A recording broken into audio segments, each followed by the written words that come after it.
সুপ্রিয় শিক্ষার্থীরা, কেমন আছো তোমরা? আশা করি ভালো আছো। আমিও আলহামদুলিল্লাহ ভালো আছি। জিনানগর মাধ্যমিক বিদ্যালয়ের অনলাইন ক্লাস থেকে তোমাদের সবাইকে শুভেচ্ছা। সুপ্রিয় শিক্ষার্থী, আজকে আমি নবম ও দশম শ্রেণীর বাংলা দ্বিতীয় পত্র থেকে সমাস অংশ থেকে আলোচনা করব। আজকে সমাসের ধারাবাহিক আলোচনায় দ্বিগু ও অব্যয়ীভাব সমাস। আজ আমি আলোচনা করব দ্বিগু ও অব্যয়ীভাব সমাস সম্পর্কে।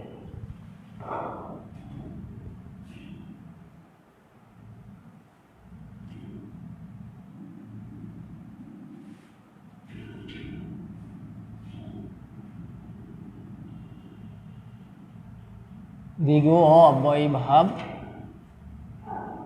সমাস। প্রিয় শিক্ষার্থী, আমি আগের ক্লাসগুলোতে সমাসের প্রধান সমাস সম্পর্কে আলোচনা করেছি। বিশেষ করে 6টি প্রধান সমাসের 4টি প্রধান সমাস সম্পর্কে আলোচনা করেছি। আজকে অপর 2টি প্রধান সমাস দ্বিগু ও অব্যয়ীভাব সমাস সম্পর্কে আলোচনা করব।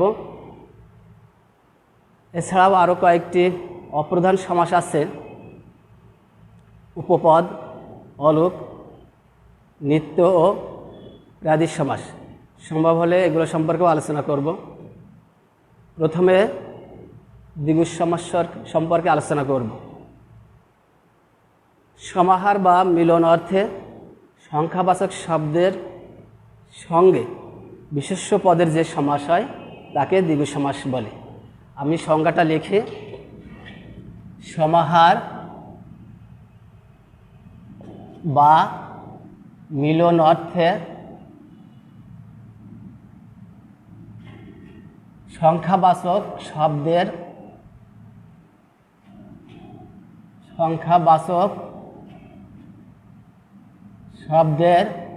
সঙ্গে বিশেষ্য পদের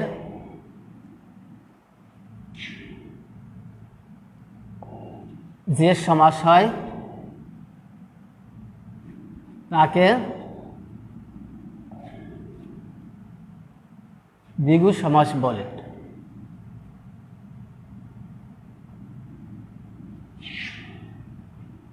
প্রিয় শিক্ষার্থী, দ্বিগু সমাসে সমাস নিষ্পন্ন পদটি স্বভাবতই বিশেষ্য হয়। কয়েকটি উদাহরণ দিয়ে বোঝালে তোমাদের একটু বোঝা হতে সহজ হবে। আমি সেই উদাহরণগুলো লিখছি। যেমন 3 ভুবনের সমাহার ত্রিভুবন, 3 পদের সমাহার ত্রিপদী, 5 শেরের সমাহার পশ্বরী। এরকম আরও অনেক দ্বিগু সমাসের উদাহরণ আছে, আমি কয়েকটি দিলাম। এখন লিখি। যেমন চৌরাস্তার সমাহার, চৌরাস্তার সমাহার, আর 4 রাস্তার সমাহার চৌরাস্তা।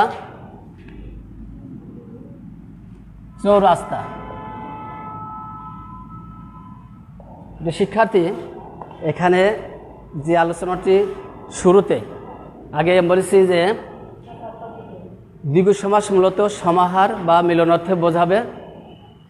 সমাহার অর্থ মিলন বা একত্রীকরণ। 3টি রাস্তার মাথা যখন একত্রে মিলিত হয় তখন আমরা কি বলি? মাথা। অর্থাৎ এখানে 3টি রাস্তার একত্রীকরণ অর্থাৎ সমাহার বোঝাচ্ছে এখানে, যার কারণে এই সমাসটি হবে অব্যয়ীভাব সমাস। শিক্ষার্থী, এখন আমি আলোচনা করব অব্যয়ীভাব সমাস সম্পর্কে। অব্যয়ীভাব সমাস হচ্ছে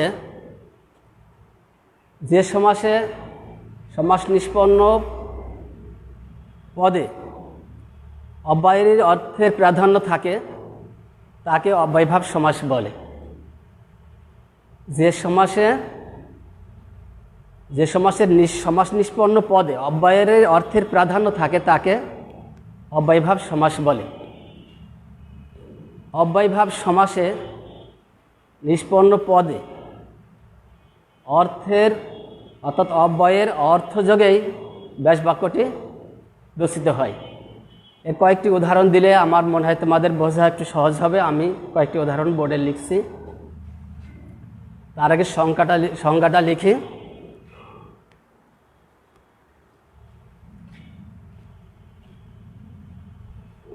অব্যয়ভাব সমাস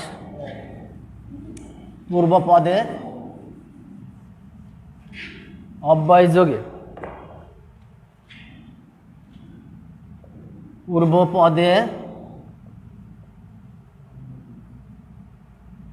অব্যয়যোগে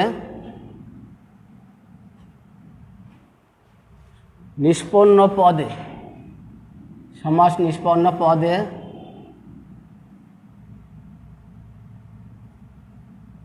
সমাস নিষ্পন্ন পদে যদি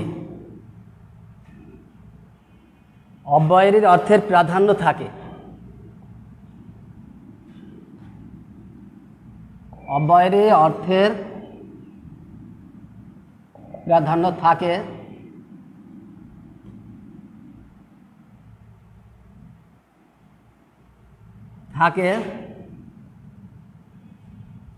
তবে তাকে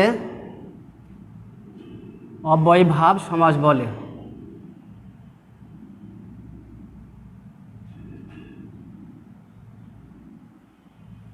শিক্ষার্থী, এখন যদি কয়েকটি উদাহরণ দিয়ে বোঝানো হয় তাহলে আমার মনে হয় তোমাদের বোঝা একটু সহজ হবে।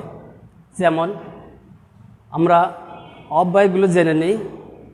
যেমন পরি, অনু, নির, উত, প্র, প্রতি, উপ, আ, যথা, এগুলো সবই অব্যয়।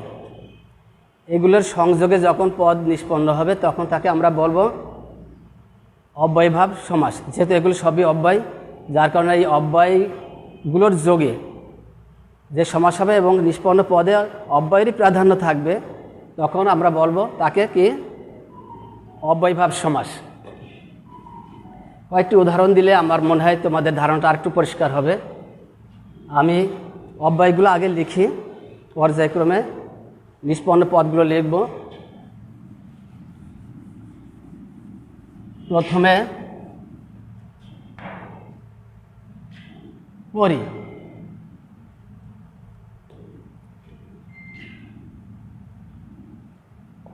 পরি অব্যয়,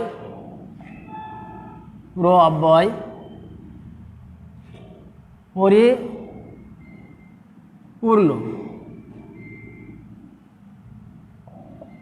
পরি অব্যয় যোগে হয়েছে পরিপূর্ণ। এটা কোন অর্থে? সম্পূর্ণ অর্থে। সম্পূর্ণ অর্থে এখানে পরি সম্পূর্ণ অর্থে, অব্যয় হয়েছে পরিপূর্ণ। পুরো একটি অব্যয়, পুরোর যোগে হয়েছে প্রপিতামহ।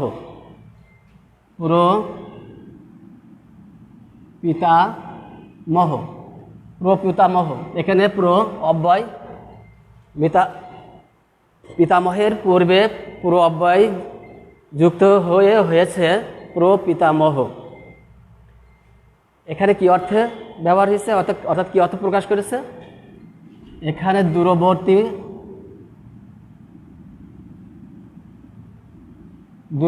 অর্থে প্রপিতামহ হয়েছে। এরপরে অনু, যেমন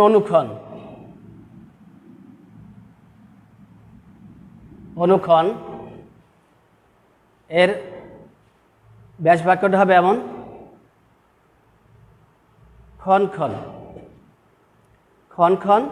অনুক্ষণ। এখানে অনুক্ষণের সাথে যুক্ত হয়ে অনুক্ষণ হয়েছে। কি অর্থে হয়েছে?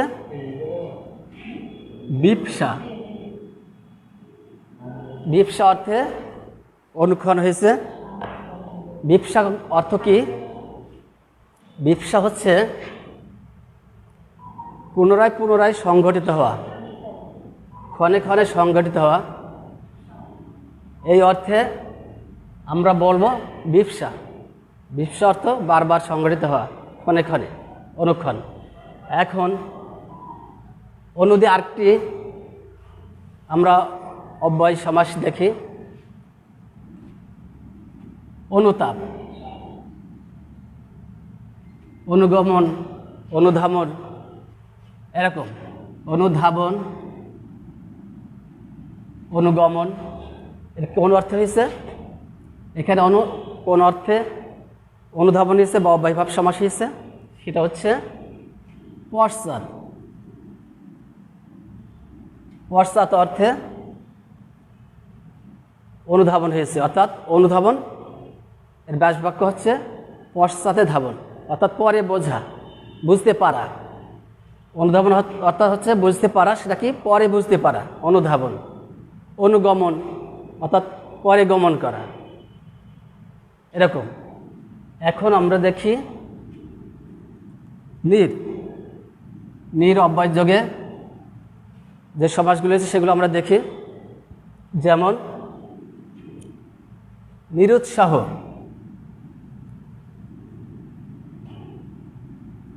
নিরুৎসাহ, নিরামিষ,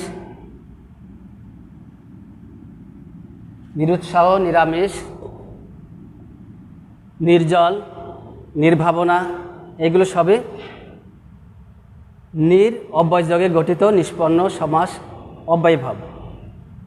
এখন এই নির কোন অর্থে ব্যবহার হয়েছে? এখানে অভাব অর্থে।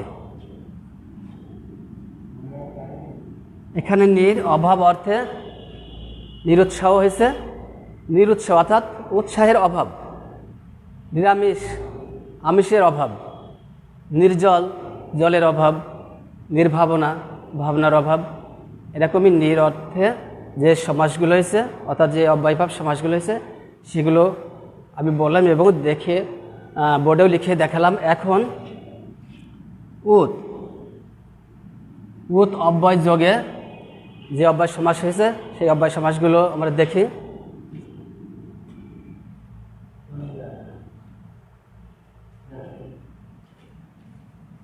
এখানে নির্জল,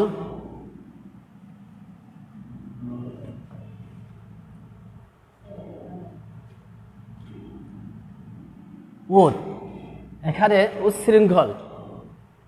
উত অব্যয় যোগে যে সমাস নিষ্পন্ন হয়েছে অর্থাৎ অব্যয় সমাস হয়েছে সেটা হচ্ছে উচ্ছৃঙ্খল। উচ্ছৃঙ্খল,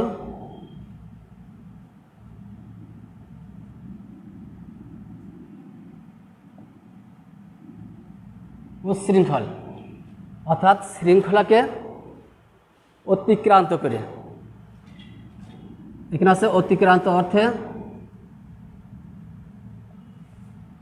অতিক্রান্ত অর্থে অব্যয়ভাব সমাস হয়েছে। এরপরে আরও কয়েকটি অব্যয় আছে, যেমন প্র, এগুলো আমি লিখি এক এক করে।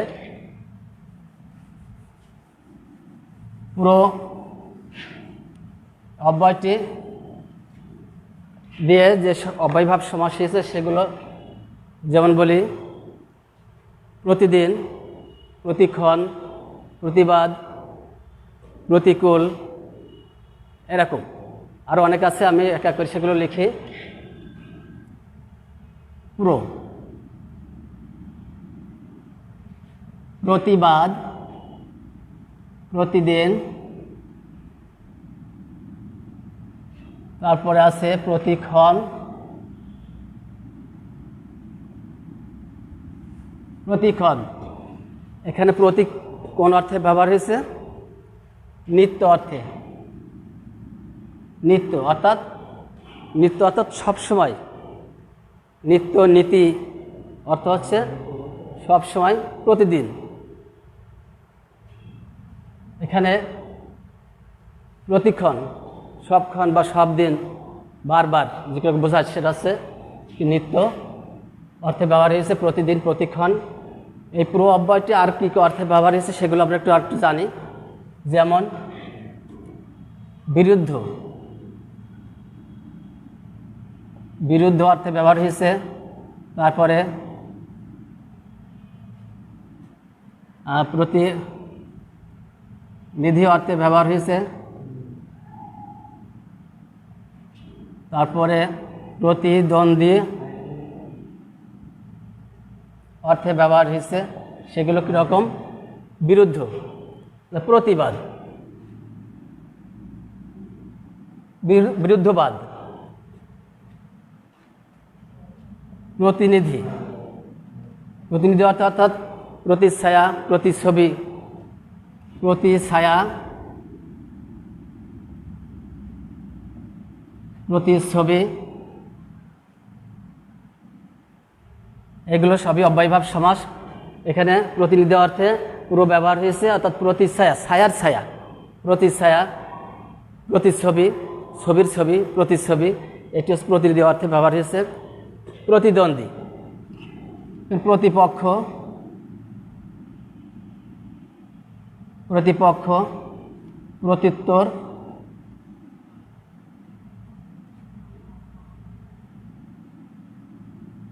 প্রত্যুত্তর, এগুলো প্রতিদ্বন্দ্বী অর্থে ব্যবহার হয়েছে। প্রতিপক্ষ অর্থাৎ পক্ষের বিপরীত পক্ষ, পক্ষের বিপরীত পক্ষ, প্রতিপক্ষ।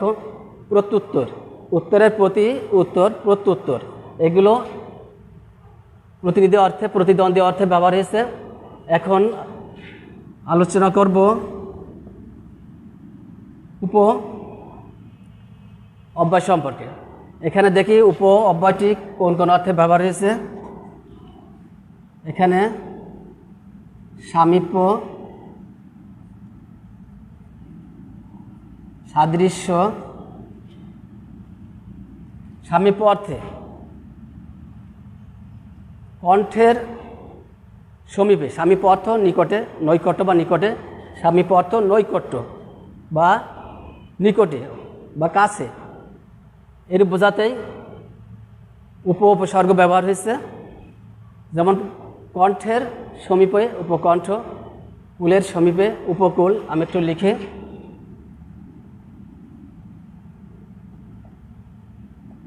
উপকণ্ঠ, উপকণ্ঠ। এখন সাদৃশ্য অর্থে ব্যবহার হচ্ছে উপ, সেগুলো কীরকম আমরা একটু দেখি। যেমন উপশহর, উপশহর, উপশহর সাদৃশ্য অর্থে, অর্থাৎ শহরের মতোই বা শহরের কাছাকাছি, এরকম শহরের মতোই উপশহর। উপবন, এরকম যে বনের মতো বা বনের কাছাকাছি। এরপরে আলোচনা করব যথা, আ, এই সব অব্যয়গুলো সম্পর্কে। আ দিয়ে যে অব্যয়ভাব সমাসগুলো হয়, অর্থাৎ আ অব্যয় যোগে যে সমাসগুলো হয় সেগুলো একটু লিখি। আ, এখানে প্রথমে আমি একটু লিখি আনত। এখানে আনত অর্থাৎ সামান্য নত। আরক্তিম, সামান্য রক্তিম, রক্তিম অর্থ রক্তের মতোই, অর্থাৎ লাল, সামান্য লাল। আনত মানে একটু নত হওয়া, নিঃস্ব হওয়া, সামান্য নিঃস্ব হওয়া, সামান্য নত হওয়া। এখানে সামান্যটাকে আমরা এভাবে বলি ভালো ভাষায়, মানে বইয়ের ভাষায় ঈষৎ। ঈষৎ অর্থ সামান্য। এখানে ঈষৎ অর্থে আনত আরক্তিম হয়েছে। এখানে লিখি পর্যন্ত।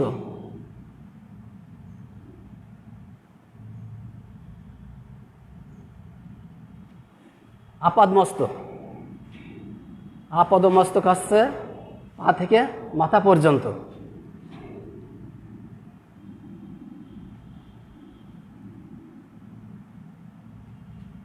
আসমুদ্র, আসমুদ্র। তাহলে এখানে আ অব্যয়টি কি অর্থে ব্যবহার হয়েছে? পর্যন্ত অর্থে ব্যবহার হয়েছে। আপদমস্তক অর্থাৎ পা থেকে মাথা পর্যন্ত। আসমুদ্র অর্থাৎ সমুদ্র পর্যন্ত। এখানে আ পর্যন্ত অর্থে ব্যবহার হয়েছে। এখানে আ পর্যন্ত অর্থে ব্যবহার হয়েছে। আপদমস্তক, আসমুদ্র, এগুলো সবই অব্যয়ভাব সমাসের উদাহরণ। যথারীতি অর্থাৎ যথা কোন অর্থে ব্যবহার হচ্ছে আমরা একটু দেখি। যেমন এখানে লিখি আমি যথারীতি, যথারীতি, যথাসাধ্য, যথাসাধ্য, এগুলি যথা অব্যয়যোগে এই সমাসগুলি হয়েছে যথারীতি, যথাসাধ্য। এখন কোন অর্থে হয়েছে? অনতিক্রম্যতা, অনতিক্রম্যতা,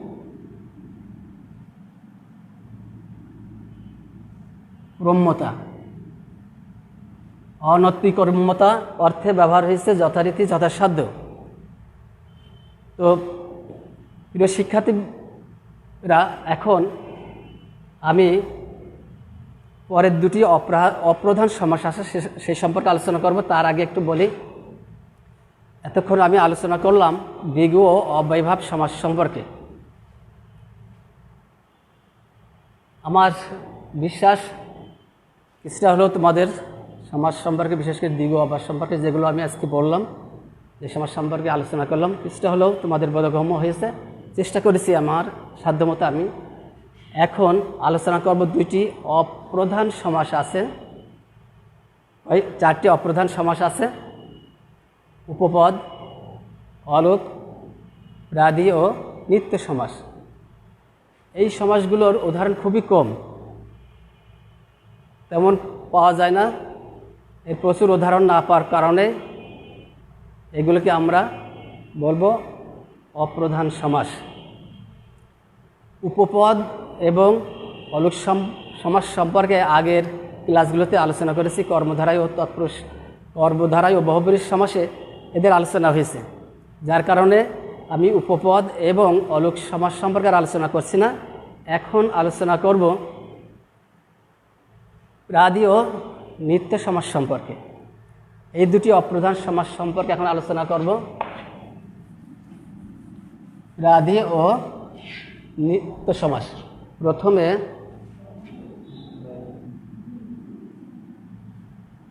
ব্যাধি সমাস।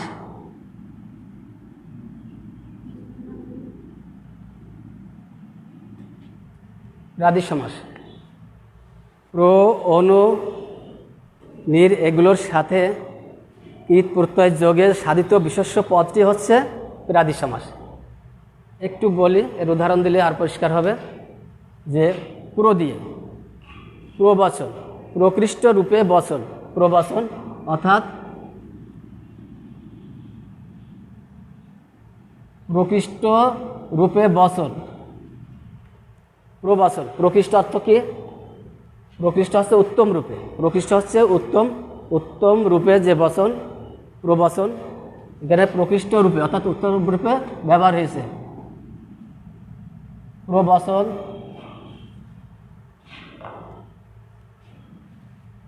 প্রভাত, প্রকৃষ্ট রূপে ভাত অর্থাৎ উত্তম রূপে ভাত, ভাত অর্থাৎ সকাল, উত্তম রূপে যে সকাল হয় সেটাকে আমরা কি বলি? প্রভাত। প্রকৃষ্ট রূপে ভাত, প্রভাত, উত্তম রূপে যে সকাল। প্রকৃষ্ট হচ্ছে উত্তম, ভাত হচ্ছে সকাল। শিক্ষার্থী, এখন আমি নিত্য সমাসের আলোচনায় যাব। নিত্য সমাস, যে সমাসের সমাস নিষ্পন্ন পদগুলো নিত্য সমাসবদ্ধ থাকে, যাদের কোনো ব্যাস বাক্যের প্রয়োজন হয় না। যে সমাসের সমাসবদ্ধ পদগুলো, যে সমাসের সমসমান পদগুলো নিত্য সমাসবদ্ধ থাকে, এদের ব্যাস বাক্যের প্রয়োজন হয় না, তাকে আমরা বলবো নিত্য সমাস। নিত্য সমাস এর উদাহরণ এরকম: গ্রামান্তর, গ্রাম থেকে গ্রামে, গ্রামান্তর, গ্রামান্তর, দেশান্তর, দেশান্তর, দেশ থেকে দেশে, গ্রাম থেকে গ্রামে, এগুলো হচ্ছে সবই নিত্য সমাসের উদাহরণ। গ্রামান্তর, দেশান্তর, গৃহান্তর, গৃহ থেকে গৃহে, গৃহ থেকে গৃহে গ্রহান্তর। তো প্রিয় শিক্ষার্থীবৃন্দ, আমি আমার পাঠের একেবারে শেষ প্রান্তে চলে আসছি। তো শেষের দিকে এসে আমি তোমাদের উদ্দেশ্যে কটি কথা বলবো। সে কয়েকটি কথা হচ্ছে এরকম, আমি আমার ক্লাসে যেগুলো পড়লাম আজকে বাংলা দ্বিতীয় পত্র থেকে, এর সঙ্গে এবং প্রত্যেকটি সমাসের 4টি করে উদাহরণ তোমরা তোমাদের বাড়িতে লিখবে, এই হচ্ছে তোমাদের বাড়ির কাজ হিসাবে। আর দুটি কথা হচ্ছে, প্রথমত তোমরা ঘরে থাকবে, নিতান্ত প্রয়োজন ছাড়া বাইরে যাবে না, বাইরে গেলে মাস্ক ব্যবহার করবে এবং জনসমাগম এড়িয়ে চলবে।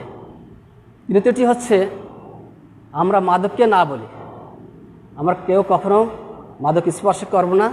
তোমাদের বন্ধুরা যারা আছে, সহপাঠী যারা আছে, তার কেউ যদি মাদকে জড়িয়েও থাকে তাদেরকে উপদেশ দিবে, এটা খুবই খারাপ এবং ক্ষতির শরীরের জন্য খারাপ শরীরে, সমাজের জন্য খারাপ, দেশের জন্য খারাপ। এবারে আমরা এড়িয়ে চলি এবং মাদককে আমরা না বলি, এই কথাটি বলবে। তো শিক্ষার্থী বন্ধুরা, আজ তোমাদের সবাইকে দোয়া ও আশীর্বাদ এবং ধন্যবাদ। সবাই ভালো থাকো, আবার দেখা হবে পরবর্তী ক্লাসে।